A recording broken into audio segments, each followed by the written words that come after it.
चलिए तो शुरू करते हैं। फर्स्ट पार्ट हमने देख लिया था, इंट्रोडक्शन की हमारी बात पूरी हो गई थी। अब हमें सेकंड पार्ट पर आना है, ठीक है ना। मैटर क्या होता है, यानी कोई भी चीज जिसका एक मास हो, स्पेस ऑक्यूपाई कर ले, उसे हम क्या कहते हैं, मैटर कहते हैं। टेबल चेयर भी हो सकती है, गिलास भी हो सकता है, भरा हुआ पानी हो, बलून हो उसमें भरा हुआ, कोई गैस हो, कुछ भी चीज जो हमें दिख रही है नहीं दिख रही है, वो सब क्या है, एक्चुअली मैटर ही है। जो मास भी होता है इसका, और स्पेस भी यानी जगह भी ऑक्यूपाई करती है। तो मैटर के कॉमन फॉर्म्स कौन कौन से हैं? तो मैटर के कॉमन फॉर्म्स है सॉलिड, लिक्विड और तीसरा क्या है, गैस है। तीन मेन कॉमन फॉर्म मैटर के होते हैं, राइट। अब इन तीनों की प्रॉपर्टीज क्या क्या हैं उसकी हम बात कर लेते हैं। First property, definite shape. Solid में बिल्कुल होता है, लिक्विड में डेफिनेट शेप नहीं होता है। लिक्विड को हम जिस बेसल में रखते हैं, लिक्विड उसी बेसल का शेप ले लेता है। Yes no? Yes sir. Gas का तो अपना कुछ भी नहीं है, कोई वजूद नहीं है। गैस को किसी भी बेसल में रखोगे तो उसका कोई शेप एक्वायर नहीं करता है। वॉल्यूम, सॉलिड का एक अपना वॉल्यूम है, लिक्विड का भी अपना वॉल्यूम होता है, फिक्स वॉल्यूम है। 1 लीटर पानी को आप चाहे बाल्टी में रखो चाहे जग में रखो, 1 लीटर ही रहेगा। गैस का वॉल्यूम क्या होता है, फिक्स नहीं होता है। गैस को जिस बेसल में रखते हैं उसी बेसल का वॉल्यूम गैस का वॉल्यूम कहलाता है। क्लियर होगी बात? Next, definite surface. क्या सॉलिड की सरफेस होती है? बिल्कुल डेफिनेट सरफेस होती है। लिक्विड की क्या डेफिनेट सरफेस होती है? बिल्कुल होती है। क्या गैस की सरफेस होती है? गैस की डेफिनेट सरफेस नहीं होती है, ठीक है ना। Intermolecular force of attraction, solid particle के बीच में बहुत ज्यादा स्ट्रॉन्ग अट्रैक्शन है। इतना स्ट्रॉन्ग अट्रैक्शन है, ऐसा तो नहीं है हमने एक पत्थर रखा, सारा पत्थर रखते ही पूरे रूम में बिखर गया, नहीं होता है। क्यों नहीं होता है? मॉलिक्यूल एक दूसरे को पकड़ के रखते हैं, उनके बीच में स्ट्रॉन्ग फोर्स ऑफ अट्रैक्शन है। लेकिन पानी को, पत्थर को अगर हम फेंकते हैं तो बिखरता नहीं है, लिक्विड को फेंकते तो बिखर जाता है। और गैस तो मालूम ही है, ठीक है ना, चाहे पेट की गैस हो चाहे कहीं और की गैस हो, उनमें तो अट्रैक्शन कम ही है, ठीक है ना। इधर गैस निकली और बाकी पूरे घर में फैल जाती है, राइट। तो इनमें क्या होता है, इंटरमोलिकुलर फोर्स ऑफ अट्रैक्शन बहुत कम होता है। पैकिंग का मतलब क्या है, जैसे आप घर में आप बैग पैक करते हो तो बिल्कुल बैग में कपड़ों को बिल्कुल एक दूसरे पर तह की तह लगा करके जहां भी जगह बचती वहां फंसा फंसा के रखते हो, वो कहलाती पैकिंग। तो सॉलिड पैकिंग देखिए, मॉलिक्यूल बहुत पास पास होते हैं, क्लोजली पैक्ड हैं। लिक्विड में थोड़े दूर दूर होते हैं, लूजली पैक्ड हैं। और गैस में तो देखा जाए तो वेरी लूजली, ये गैस का मॉलिक्यूल यहाँ तो दूसरा कहाँ, पता ही नहीं। तो देखिए पैकिंग में से फ्रेम ले लो, क्लोजली पैकिंग में उस फ्रेम में सारे मॉलिक्यूल आ गए, बहुत पास पास हैं। लूजली पैकिंग में देखिए बहुत कम मॉलिक्यूल उतनी फ्रेम उतनी जगह में है, और वेरी लूजली में तो और भी कम मॉलिक्यूल हैं, राइट। क्लियर?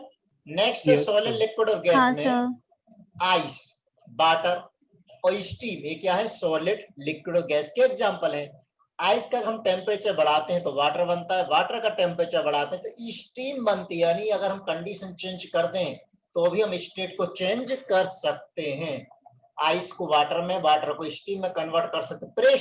प्रेशर बढ़ाने पर भी हो जाता है। जैसे अगर हम वेपर प्रेशर बढ़ा दें तो क्या होगा, वेपर कंडेंस हो जाएगी। वाटर में प्रेशर बढ़ाना तो क्या होगा, वाटर, तो अगर आइस दोनों पास, वाटर और आइस दोनों एक साथ हैं तो फिर वाटर आइस में भी कन्वर्ट हो सकता है। ये बात क्लियर हो गई? तो देखिए यहाँ पर आइस में मॉलिक्यूल पास पास, वाटर में मॉलिक्यूल दूर दूर, स्टीम में तो मॉलिक्यूल बहुत दूर दूर है। क्या ये बात सभी को क्लियर हो गई? ठीक है, आगे बढ़ते हैं। सॉलिड में देखिए स्पेस बहुत कम है पार्टिकल के बीच में, तो यहाँ पर लिक्विड में स्पेस देखिए बहुत ज्यादा दिख रहा है, स्पेस दिख रहा है। सॉलिड में तो ये बहुत कम स्पेस है, और यहाँ पर देखिए बहुत ज्यादा स्पेस है। और गैस में तो बहुत ही ज्यादा स्पेस, पार्टिकल के बीच में बहुत ही ज्यादा स्पेस गैस में होता है। तो फोर्स ऑफ अट्रैक्शन भी आप समझ में हो गए कि फोर्स ऑफ अट्रैक्शन सॉलिड में ज्यादा है, लिक्विड में कम है, और गैस में और कम होता है। क्लियर? तो सॉलिड में देखिए अट्रैक्शन बहुत ज्यादा है। Next property density, generally not always, solid की डेंसिटी ज्यादा होती है, लिक्विड की कम होती है, गैस की और कम होती है। कई लिक्विड जैसे मरकरी ऐसे भी हैं जिनकी डेंसिटी काफी ज्यादा होती है, इसलिए अपन बोला जनरली। काइनेटिक एनर्जी सॉलिड में बहुत कम है। अगर सॉलिड के पार्टिकल में काइनेटिक एनर्जी बहुत ज्यादा होती तो पार्टिकल एक दूसरे से बहुत दूर दूर चले जाते। तो सॉलिड पार्टिकल्स में क्या है, काइनेटिक एनर्जी कम है, और लिक्विड में काइनेटिक एनर्जी ज्यादा है। तो लिक्विड के मॉलिक्यूल को, अगर लिक्विड को हम फेंकते हैं तो मॉलिक्यूल थोड़े से बिखर जाते हैं, यानी लिक्विड फ्लो कर देता है। क्यों? क्योंकि उसके पास एनर्जी है। और गैस के पास तो बहुत ज्यादा एनर्जी है। गैस के मॉलिक्यूल तो पास पास ही नहीं रहते, जगह जगह भांगड़ा करते रहते हैं। कंप्रेसिबिलिटी, सॉलिड के मॉलिक्यूल को हम बहुत ज्यादा नहीं दबा सकते, बहुत निग्लिजिबल कंप्रेसिबिलिटी है। जबकि इस लिक्विड में थोड़ी सी, अब इतनी भी लिक्विड में कंप्रेसिबिलिटी नहीं है कि एक गिलास पानी मांगने जाओ पड़ोसी के यहाँ, उसके घर का पूरा पानी आप दबा दबा के गिलास में भर के ले आओ, इतनी कंप्रेसिबिलिटी नहीं होती, स्लाइडली। और गैस में तो क्या है, बहुत ज्यादा कंप्रेसिबिलिटी नहीं, हाईली कंप्रेसिबल गैस होती है। भाई कंप्रेसिबल का सीधी से मतलब है कि गैस के मॉलिक्यूल बहुत दूर दूर थे, आप पास पास में ला सकते हो। लिक्विड के मॉलिक्यूल थोड़े पास पास में, थोड़ा और पास में ले आओगे। गैस के तो ऑलरेडी पास पास है, तो आप और कितना पास में लाओगे। मोशन, सॉलिड के molecule you you you you you motion करते रहते हैं, वाइब्रेटली मोशन होती है, यू यू हिलते रहेंगे, वाइब्रेशन होती रहेगी। लेकिन लिक्विड में थोड़ा सा इधर के मॉलिक्यूल इधर भी जा सकता है, इधर का इधर भी जा सकता है, यानी ट्रांसलेटरी मोशन भी होती है। और गैस में तो सारे टाइप की मोशन होती है। तो लिक्विड में वाइब्रेशनल मोशन भी है, ट्रांसलेशनल मोशन भी है, रोटेशनल भी है, और गैस में भी सारे टाइप की मोशन होती है। राइट? अब मुझे बताइए और भी क्या कोई फॉर्म है मैटर के जो एग्जिस्ट करते हैं? बिल्कुल, ठीक है ना। तो कौन कौन से फॉर्म है? जैसे कि नंबर 1 प्लाज्मा स्टेट, ये बात अलग है, हमारे सिलेबस में नहीं है, हमें नहीं पढ़ना है। बोस आइंस्टीन कंडेंसेट, ये भी हमारे सिलेबस में नहीं है। फर्मी आयनिक कंडेंसेट, ये भी हमारे सिलेबस में नहीं है। क्वार्क कंडेंसेट, ये भी हमारे सिलेबस में नहीं है। कोलाइडल स्टेट सिलेबस में है 12th में। सर 4 में फिर हमें क्यों पकाए? अरे नाम तो पता होना चाहिए ना, ठीक है ना, पता तो होना चाहिए कि ये भी कोई चीज होती है। तो कोलाइडल स्टेट हम 12th में पढ़ेंगे। चलिए थोड़े से क्वेश्चन देख लेते हैं। Solid has fixed shape, fixed volume, both, क्या होता है? Both, correct, good. आप जीतते हैं 1000 रुपए। अगला क्वेश्चन 2000 रुपए का। The intermolecular force of attraction among the gas molecule is strong, weak, very weak, none? Very weak. Very weak, ठीक है, आपने जीत लिए 2000 रुपए। अगला क्वेश्चन 3000 रुपए के लिए नहीं है, अगले में आएगा। Conditions for states of matter. तो स्टेट्स ऑफ मैटर में सॉलिड को हम लिक्विड में, लिक्विड को हम वेपर में भी कन्वर्ट कर सकते हैं। कैसे? कंडीशन चेंज करके, यानी 2 कंडीशन पर डिपेंड करता है, टेम्परेचर और एक प्रेशर। अगर टेम्परेचर बढ़ा दे तो क्या होगा? मॉलिक्यूल को एनर्जी मिल जाएगी। जैसे टेम्परेचर बढ़ाने का मतलब, जैसे अगर मैं आपको ग्लूकोज पिला दूं तो क्या होगा? इधर उधर कूदने लगोगे। लेकिन आप इधर उधर कूद रहे हो, मैंने आपकी चोटी पकड़ के पास में ले आया, प्रेशर लगा दिया, तो मॉलिक्यूल पास पास आ जाएंगे। तो भाई मॉलिक्यूल अगर दूर दूर है तो गैस, पास पास है तो लिक्विड, और पास पास तो सॉलिड। तो प्रेशर बढ़ाने पर क्या होगा बताइए? टेम्परेचर बढ़ाने पर क्या होगा? पहले टेम्परेचर का इफेक्ट देख लेते हैं। सॉलिड हीट करेंगे तो मेल्ट होके लिक्विड में, और हीट करेंगे तो लिक्विड गैस में कन्वर्ट हो जाता है। Yes no? आइस को मेल्ट करिए, वाटर वेपर, वाटर लिक्विड, और उसको हीट करिए तो हीट करने पर किसमें? स्टीम में कन्वर्ट हो जाता है। प्रेशर का इफेक्ट क्लियर, समझ में आ गया?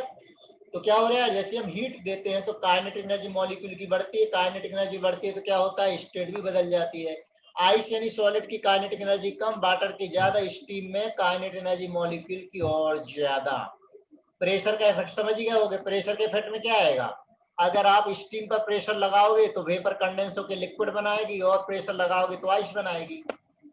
हाँ ना? Yes no? बोलो। Yes sir. हम बात करते मैटर। तो मैटर क्या था? मैटर जिसका डेफिनेट मास होता है, जो कुछ स्पेस ऑक्यूपाई करता है, वो क्या है? मैटर। ठीक है ना? एवरीथिंग क्या है? मैटर। हमारी आत्मा भी हम बोल सकते हैं मैटर। तो मैटर को हम दो पार्ट में डिवाइड कर सकते हैं, प्योर सब्सटेंस और मिक्सचर। प्योर सब्सटेंस और मिक्सचर, प्योर, ओहो ये गलत आ गया, ये मिक्सचर के पार्ट्स हैं, होमोजीनियस हेटेरोजीनियस, गलत आ गया है ना। प्योर सब्सटेंस कितने टाइप के होते हैं? दो टाइप के, एलिमेंट और कंपाउंड। ध्यान रखिएगा, ये किसके टाइप है? प्योर सब्सटेंस के, एलिमेंट और कंपाउंड। और मिक्सचर के दो टाइप है, होमोजीनियस मिक्सचर और हेटेरोजीनियस मिक्सचर। इतनी बात समझ में आ गई? चलिए हम बात करते हैं कि आखिर में प्योर सब्सटेंस क्या होता है। तो बच्चों प्योर सब्सटेंस का मतलब ये नहीं मम्मा ने बोला जा बेटा दूध डेयरी से प्योर दूध ले आ, प्योर का मतलब ये नहीं है प्योर घी ले आ, शुद्ध घी ले आ। प्योर का मतलब ये नहीं है, प्योर का मतलब कुछ और ही है। प्योर का मतलब क्या होता है? इनका कंपोजिशन फिक्स होता है और इनको हम सिंपल फिजिकल मेथड से अलग अलग नहीं कर सकते। अब मुझे बताइए, जैसे क्लोरीन ले लें हम, तो क्लोरीन को क्या आप गैस को अलग अलग कर सकते हो? सर कर सकते हैं। क्लोरीन का सी अलग कर दो, एल अलग कर दो, हो गया अलग अलग। सोडियम का एन अलग कर दो, ए अलग कर दो, देखा सर, हो गया ना फिजिकल मेथड से। तो मूर्खो, Cl वो सिंबल है, एटम तो स्फेरिकल होता है, उसका फिक्स कंपोजिशन है, फिजिकल मेथड से हम अलग अलग नहीं कर सकते। क्या NaCl अगर मैंने आपको दिया तो क्या आप ऐसा करो हथौड़े से NaCl पे ठोकर मारो, सोडियम अलग क्लोरीन गैस हो गया? होता क्या? No sir. और जोर से NaCl है, हमने कट करा, पता लगा कि Na तो अंदर और Cl उड़ गया, टेंशन हो गई, अरे बाप रे Na अंदर चला गया। सर ने तो पढ़ा रखा था कि सोडियम तो जैसे पानी मिलता है आग पकड़ लेता है, कहीं अंदर ही पटाखे नहीं फूटने लगे, कहीं आग नहीं लगने लग जाए, और क्लोरीन तोड़ गया। ऐसा होता है क्या? नहीं होता है। तो प्योर सब्सटेंस का फिक्स कंपोजिशन होता है, हम उनको सिंपल फिजिकल मेथड से सेपरेट नहीं कर पाते हैं, इनकी प्रॉपर्टीज चेंज नहीं होती हैं, ठीक है ना, समय के साथ ऐसे नहीं चेंज नहीं होती हैं। एग्जांपल डायमंड, जितने भी एलिमेंट है प्योर सब्सटेंस दो टाइप के, एलिमेंट और कंपाउंड। डायमंड ले ले, ठीक है ना, देखिए डायमंड, देखो मैं फ्री में डायमंड दे दिया आपको, रख लेना इसको जेब में। दूसरा ग्रेफाइट, ग्रेफाइट इस टाइप का होता है, ठीक है ना। ग्लूकोज, तो ग्लूकोज फिक्स कंपोजिशन है, कार्बन हाइड्रोजन ऑक्सीजन का। फिक्स कंपोजिशन का मतलब कार्बन 6 है, हाइड्रोजन 12 है और ऑक्सीजन भी 6 है। तो यहाँ पर इनमें ग्लूकोज में कार्बन हाइड्रोजन ऑक्सीजन का क्या है? फिक्स कंपोजिशन है। बोलो, ठोको तालियां, आगे बढ़े। अब प्योर सब्सटेंस को वापस से दो क्लास में, दो पार्ट में डिवाइड करते हैं, number 1 element, number 2 compound. Pure substance की प्रॉपर्टी क्या देखी हमने? Fixed composition. Number 2 cannot be separated by physical means. Number 3 property don't vary. तो एलिमेंट क्या होता है? एलिमेंट का मतलब सिर्फ और सिर्फ consist of only one type of atom, एक ही टाइप के एटम से मिलकर के बना हो एलिमेंट। और कंपाउंड क्या? एक से ज्यादा टाइप के एलिमेंट से मिलकर के बना हो। तो इसको एलिमेंट को हम और ज्यादा डिकम्पोज नहीं कर सकते सिंपल सब्सटेंस में। कर सकते हो क्या? सर बिल्कुल कर सकते हैं। अभी अभी तो हमने बताया ना, क्लोरीन को तोड़ेंगे तो C मिलेगा और L मिलेगा, सोडियम को तोड़ेंगे तो N मिलेगा और A मिलेगा। सिंबल है वो, सिंबल है वो, ठीक है ना। तो हम उसको अलग अलग नहीं कर सकते हैं, ठीक है ना। अब ये मत बोले सर शरीर अलग है आत्मा अलग है, तो शरीर और आत्मा को तो अलग अलग कर सकते हैं। तो बच्चों वो एलिमेंट है, ठीक है ना, समझ लो वो आत्मा ही है। अब आत्मा के टुकड़े थोड़े कर सकते हो। अरे मूर्खों कुछ तो बोलो। होती नहीं है सर ये। पता। इसी का हाँ सर। लेट आई सर अभी लाइट अभी आई। चलो अच्छी, कोई बात नहीं। तो can not be decompose further into simpler substance. Element के एग्जांपल मालूम है? कितने एलिमेंट हमने रट्टा लगा रखे? जल्दी बोलो।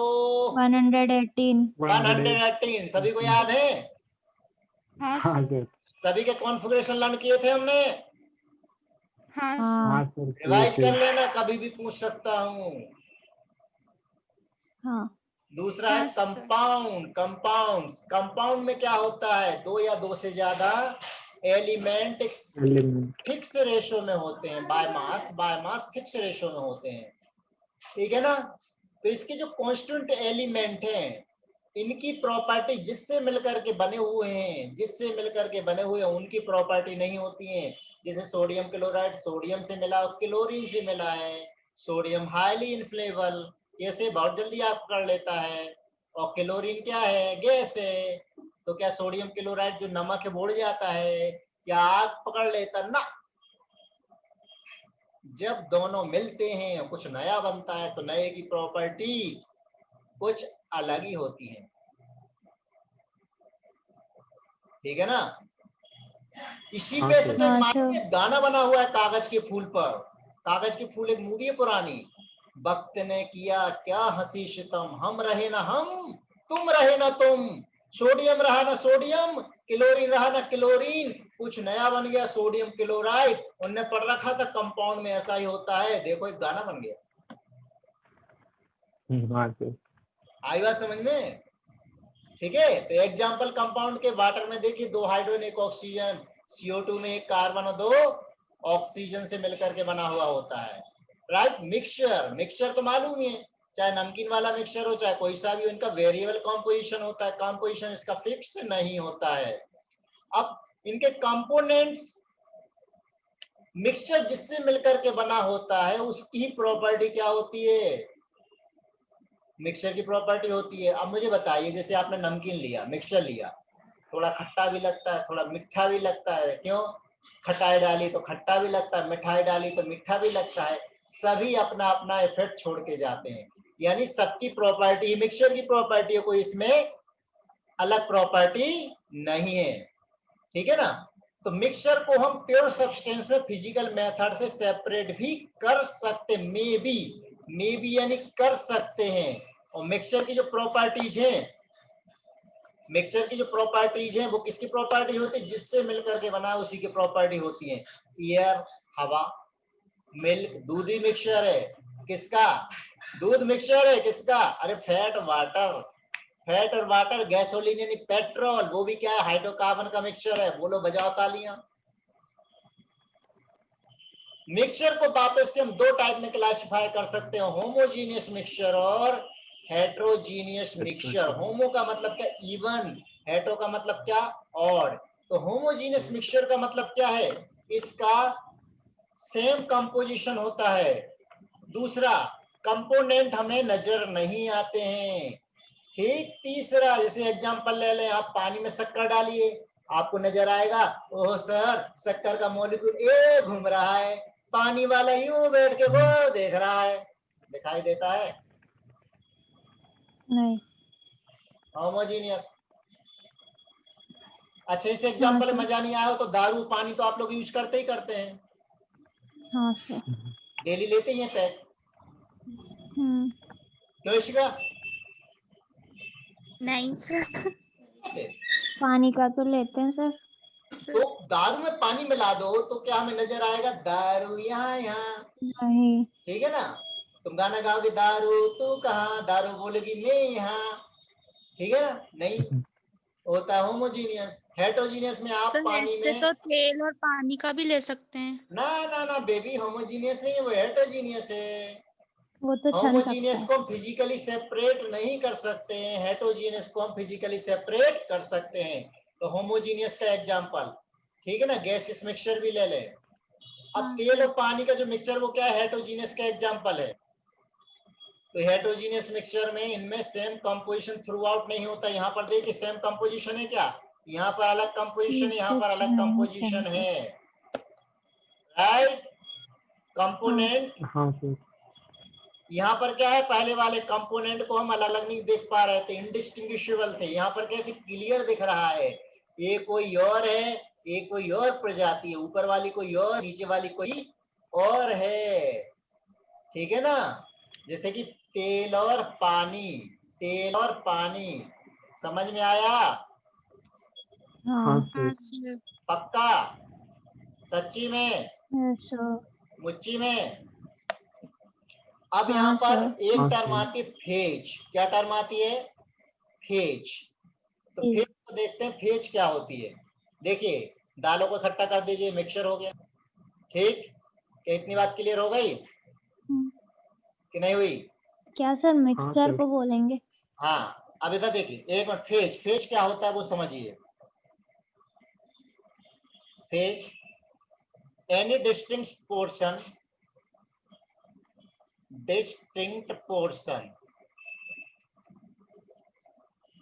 having uniform composition and properties throughout. Uniform composition and properties throughout.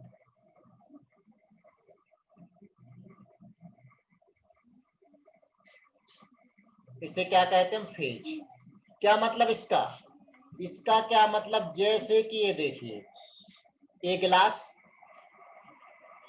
इसमें मैंने क्या ले लिया गिलास में? दारू और पानी। झूमने तो नहीं लग रहा है? क्या रहे, झूमने तो नहीं लग गए? चेयर पकड़ना, नहीं। पकड़ के बैठना चेयर, नहीं तो मालूम पड़ा झूम के नीचे गिर जाओ। अल्कोहल और वाटर है, तो मुझे बताइए इसमें स्टेट कितनी है? स्टेट तो एक ही है। स्टेट, अल्कोहल भी लिक्विड है, वाटर भी स्टेट लिक्विड है। मतलब सर? अरे स्टेट मतलब फिजिकल स्टेट, हाँ, सॉलिड लिक्विड हाँ, गैस। हाँ, तो स्टेट तो एक है, हाँ लिक्विड। सर। फेज, क्या मुझे बताइए, अगर मैं इतना, क्या आप इन दोनों लेयर को अलग अलग कर सकते हो? क्या अल्कोहल कहीं और है? नहीं। नहीं कर सकते, तो फेज क्या कहलाएगी? बन। तो होमोजीनियस की फेज बन होती है। हेटेरोजीनियस में क्या होता है? जैसे यहाँ पर ले लिया हमने पानी, और ये ले लिया वाटर, अल्कोहल, सॉरी ऑयल, ये ऑयल, और ये क्या है? वाटर। अब मुझे बताइए ऑयल ये लिक्विड है, वाटर ये लिक्विड है। अब बताइए क्या ये डिस्टिंग्विश हो रहा है कि नहीं हो रहा है? हो रहा है। हो रहा है। ऑरेंज। कितने? दो लेयर अलग अलग बन रही हैं। 2। तो मैं कहूंगा कि इसकी फेज कितनी है? 2 है। ये हेटेरोजीनियस का एग्जांपल है। क्यों? क्योंकि अगर मैं इस पोर्शन को लेता हूं तो कंपोजिशन अलग है, नीचे वाले पोर्शन को लेता हूं तो कंपोजिशन अलग है। तो अलग अलग पोर्शन का कंपोजिशन अलग अलग, यानी फेज अलग, और सेम पोर्शन है यानी सेम कंपोजिशन, तो फेज 1। तो पहला वाला कौन? में तो सर बहुत सारे फेजेस हो सकते हैं ना? हो सकते हैं ना। पहला होमोजीनियस किसमें? हेटेरोजीनियस में। बिल्कुल हो सकते हैं। तो हेटेरोजीनियस में कम से कम बच्चों 2 फेज तो होंगे होंगे। इतनी बात क्लियर हुई? Yes sir. Right. Sir. Yes अब सर। नेक्स्ट पॉइंट पे हाँ, आते हैं, sir. Properties of matter and there measurement. देखिए हर सब्सटेंस की अपनी एक यूनिक कैरेक्टरिस्टिक्स प्रॉपर्टी होती है, हर सब्सटेंस की होती है। तो जो मेजरेबल प्रॉपर्टीज हैं, उस मेजरेबल प्रॉपर्टीज को हम एक स्पेसिफाइड यूनिट से एक्सप्रेस करते हैं। अब यूनिट का मतलब यहाँ पर क्या? जैसे मैंने पूछा बताओ तुम्हारी एज क्या, तुमने बोला 10। अब मैं क्या समझू 10? तुमने बोला 15, मैं क्या समझू 15? 15 दिन, 15 सेकंड, कि अभी अभी पैदा ही हुए हो, 15 सेकंड हुए कि 15 मिनट हुए, क्या 15 साल हुए? आपको बताना पड़ेगा यूनिट। अगर मैं कहूं कि जाओ बच्चों बाजार जाओ और 2 दूध ले आओ, लीटर। 2 आटा ले आओ, राइट, 2 तेल ले आओ, 2 पानी ले आओ, क्या बोलोगे? सर पापा के सीजन तो पगला गए, केमिस्ट्री पढ़ा पढ़ा के पक गए, बोल रहे थे यार 2 आटा लेकर के आओ, जो तेल लेकर के आओ। क्या बताना पड़ेगा हमें?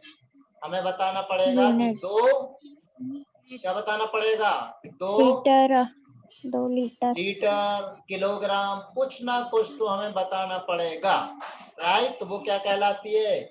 यूनिट। यानी दूध और यूनिट यानी एक नंबर होता है, एक यूनिट होती है, राइट। तो मेजर प्रॉपर्टीज में एक यूनिट भी होती है, एक नंबर भी होता है। क्लियर? तो मैटर की प्रॉपर्टीज को हम 2 टाइप से क्लासिफाई कर सकते हैं, तो फिजिकल प्रॉपर्टीज और दूसरी केमिकल प्रॉपर्टीज। तो फिजिकल प्रॉपर्टीज का मतलब क्या है? उसकी आइडेंटिटी चेंज किए बिना, कंपोजिशन चेंज किए बिना, जो हम ऑब्जर्व कर पाए। क्या ऑब्जर्व कर पाए? जैसे सर कि स्क्रीन सपोज तो अटक कीजिए, गई। जैसे कि सपोज कीजिए, नहीं अटकी, जैसे अब आ रही स्क्रीन, हाँ जैसे अभी कि अटक गई। Colour, order, melting point, density, ये सब क्या है? जो चीज हमें दिख रही है वो क्या है? Physical properties. हम कलर देख सकते हैं, स्मेल ले सकते हैं, मेल्टिंग पॉइंट हम उसका कंपोजिशन चेंज किए बिना पता कर सकते हैं, डेंसिटी हम पता कर सकते हैं। ये क्या कहलाती है बच्चों? Physical properties. दूसरा केमिकल प्रॉपर्टीज, जहाँ केमिकल चेंज हो जाए।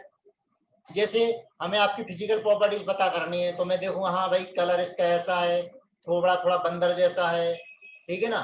तीसरा है और हाइट इतनी है, ये क्या कहलाएगी? Physical property. अब केमिकल प्रॉपर्टीज में नेचर, नेचर क्या है? नेचर क्या कोई देख के बता सकता है? नहीं तुम्हें कोई बीमारी है, कोई देख के बता सकता है? नहीं। वो क्या कहलाएगी? टाइप्स ऑफ केमिकल प्रॉपर्टीज, ऐसा हम रफली बोल सकते हैं। तो केमिकल प्रॉपर्टीज का मतलब क्या? Properties which can be measured और ऑब्जर्व बाय केमिकल चेंज, उसे हम क्या कहते हैं? उसे हम कहते हैं केमिकल प्रॉपर्टीज, प्रॉपर्टीज। ठीक है ना। तो कहलाएगी केमिकल प्रॉपर्टी। इतनी बात समझ में आ गई? तो जैसे हाँ बेसिक सर। नेचर, कंबशन वगैरह है, ये सब क्या कहलाएगी? केमिकल प्रॉपर्टीज कहलाएगी, ठीक है ना। चलिए 3000 के क्वेश्चन हम डिस्कस कर चुके थे। अगला क्वेश्चन है आपका 5000 रुपए के लिए। Matter is nothing but, finger fast चलेगा, जो जल्दी आंसर देगा उसको पैसे मिलेंगे, both A B. Both A and B, both A right. B. और पैसे मैं आपको व्हाट्सएप करूंगा फोटो खींच के।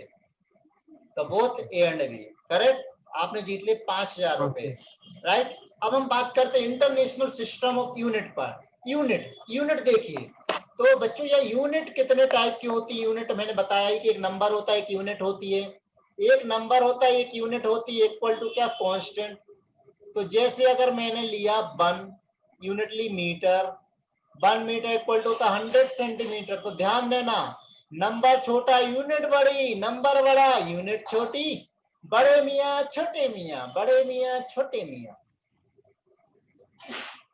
यूनिट कौन कौन सी होती है? यूनिट कौन कौन सी होती है? एक तो होती कौन सी?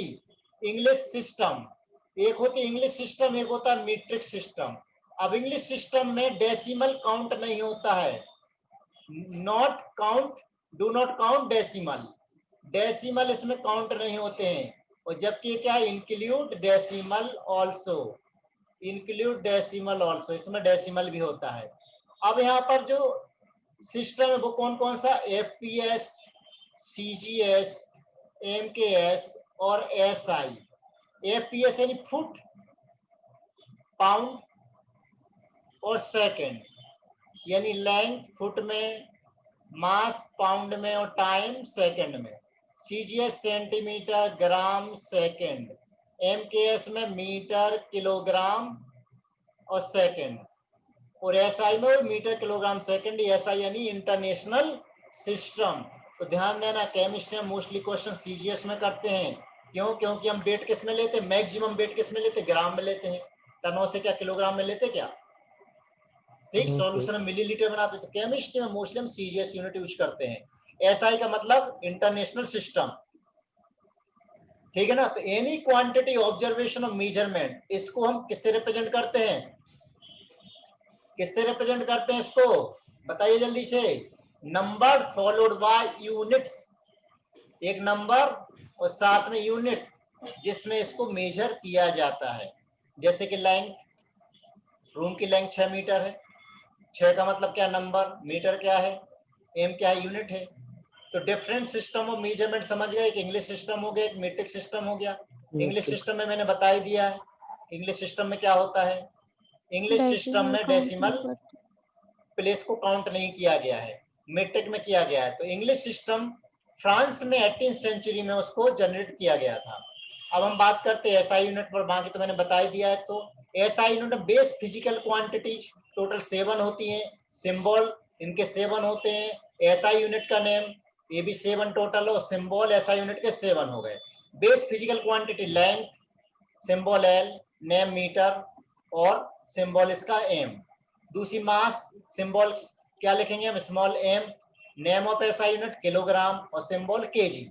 इसे टाइम का टी, टाइम का स्मॉल टी, सॉरी टाइम का स्मॉल टी लेना बेटा, है ना, टाइम का स्मॉल टी, और name of SI unit, name of SI unit second, name of SI unit second, और symbol of SI unit S, electric current I, और ampere capital A, temperature capital T, temperature capital T, ये गलत type हो गया, capital T kelvin में, और capital के, amount of substance N मोल और एमओएल मोल।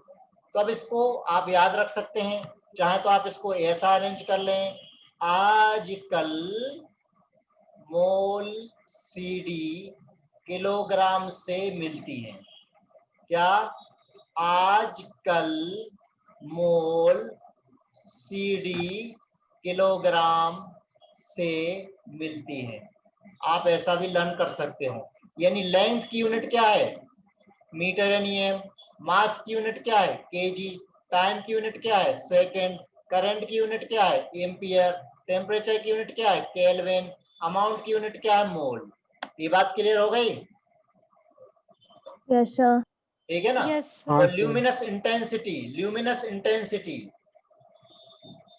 कैंडेला, सीडी, अच्छा सीडी लिखना भूल ही गया था, सीडी कैंडेला, उसको किससे रिप्रेजेंट करते हैं, आई वी से रिप्रेजेंट करते हैं। बात क्लियर हो गई? अब एसआई बेस यूनिट की डेफिनेशन देखिए, वो डेफिनेशन आपको एनसीईआरटी से पढ़ना है, यहाँ पर हम उसको डिस्कस करने वाले नहीं है कि मीटर की यूनिट क्या है, मीटर को कैसे डिफाइन करते हैं, मास को कैसे डिफाइन करते हैं, तो वो आप खुद देख लीजिएगा, ये डेफिनेशन है, आप उसको एनसीईआरटी में देख लीजिएगा, उसमें हम बहुत ज्यादा उसमें नहीं जा रहा है कि एम्पियर की डेफिनेशन क्या है, ठीक है, ये आपके फिजिक्स में भी है, ठीक। यहाँ पर एक चीज ध्यान रखना, triple point of water, triple point का मतलब क्या होता है, जहां पर सॉलिड, लिक्विड और गैस तीनों एक साथ जिस पॉइंट पर रहते हैं उसे कहते हैं ट्रिपल पॉइंट। तो वाटर का ट्रिपल पॉइंट का टेम्परेचर होता है 0.01 डिग्री सेल्सियस या फिर 279.16 केल्विन, ये ट्रिपल पॉइंट वाटर का होता है, ध्यान रखिएगा, ठीक है ना। ये बात क्लियर हो गई? ये मोल की डेफिनेशन है, मोल की डेफिनेशन तो हम जरूर पढ़ेंगे, बाकी डेफिनेशन हम यहाँ नहीं पढ़ेंगे, बाकी तो आपको ही करना है। क्लियर हो गया? अब आते हैं हम न्यूमेरिकल प्रीफिक्स पर, मल्टीपल प्रीफिक्स और सिंबल। देखिए power 10 to power -1, 10 to power -2, 10 to power -3, 10 to power -4, 10 नहीं -6, 10 to power -9, 10 to power -12, 10 to power -15, 10 to power -18, 10 to power -21, 10 to power -24। देखो 10 to power -1 को क्या बोलते हैं, डेसी, -2 सेंटी, -3 मिली, -6 माइक्रो, -9 नैनो, -12 पीको, -15 फेम्टो, -18 एटो, -21 Zepto, -24 योक्टो, सभी के small letter में जो पहला पहला लेटर है वो क्या है, इसका सिंबल है। क्लियर? ठीक, इसको कैसे याद रखेंगे, कैसे याद रखेंगे, कैसे याद रखेंगे, दादा केमिस्ट्री में मेरे को